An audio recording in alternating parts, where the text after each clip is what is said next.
of the hearings. Kenya thus has been afforded due process in abundance. Fortunately, it is a regrettable decision to boycott the oral hearings cannot prevent them from proceedings, nor can Kenya's defiance prevent the court from fulfilling its mission.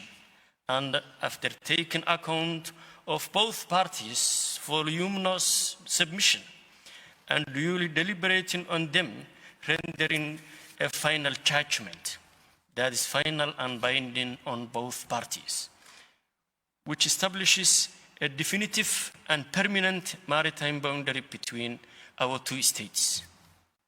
That judgment is critical to Somalia because it will enable us to secure access to the maritime resources to which the law entitles us, resources that are potentially some of Somalia's most valuable assets.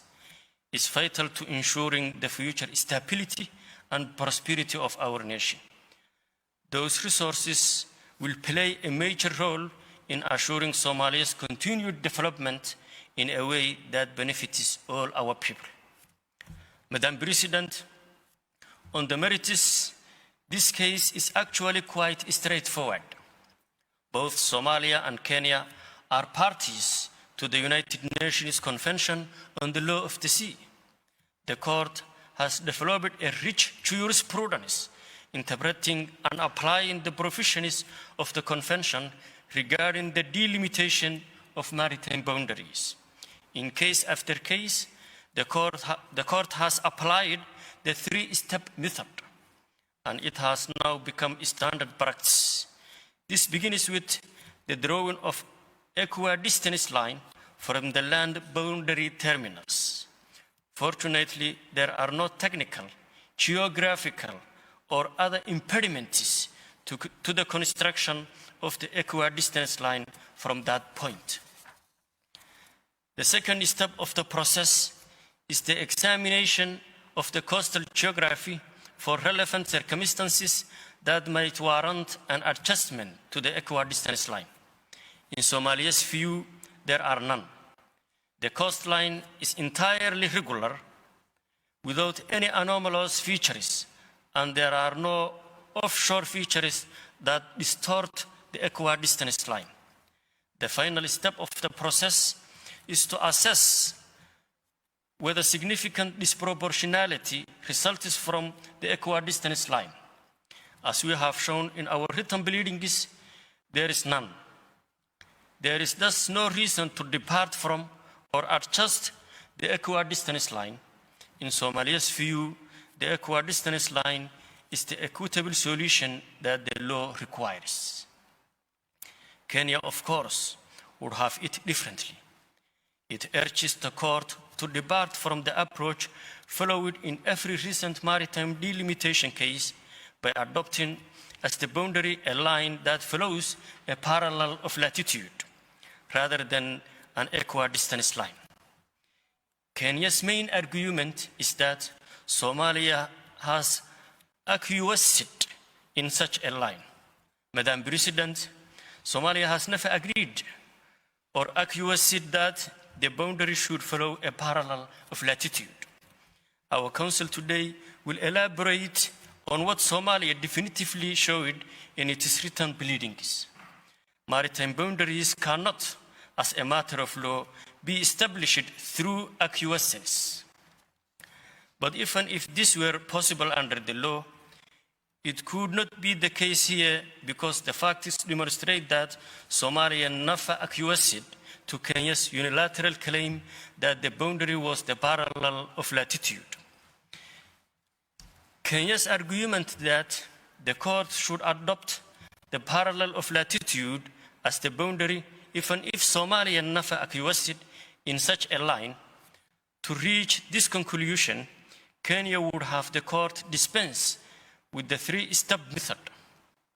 Instead of that standard method, Kenya, in its own words, asks the court to apply a quote parallel of latitude delimitation methodology, end quote.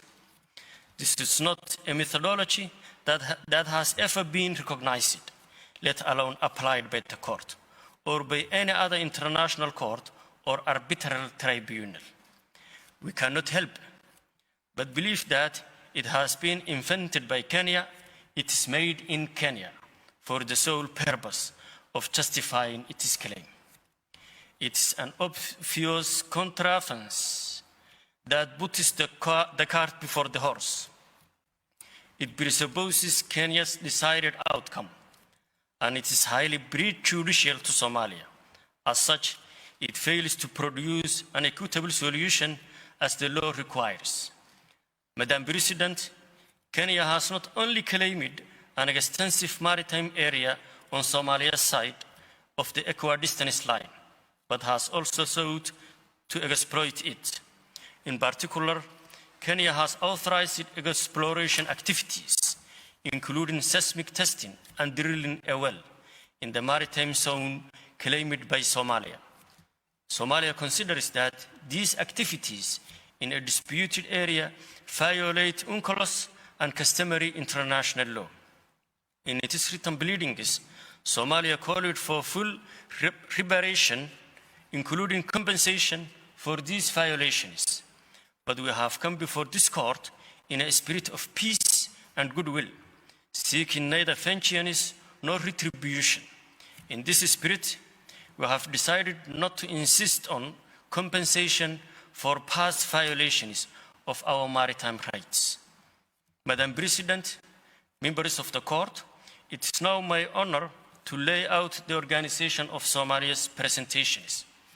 Following me to the podium this afternoon will be Professor Alain Pellet. He will address Kenya's errors of law on the issue of acquiescence. He will show that it is not possible to establish an international maritime boundary by unilateral action. In the absence of an express agreement or a judicial determination, the establishment of a maritime boundary requires, at very least, tacit agreement. This, Professor Pellet will explain, is an exceedingly high bar to meet, and one cannot be met in the circumstances of this case. Professor Philip Sanders, QC, will then show why the facts do not support a finding that Somalia acquiesced in Kenya's unilateral declaration of a maritime boundary. The record is replete with contradictions in Kenya's position, including statements Kenya made in oral hearings before the court more than 4 years ago.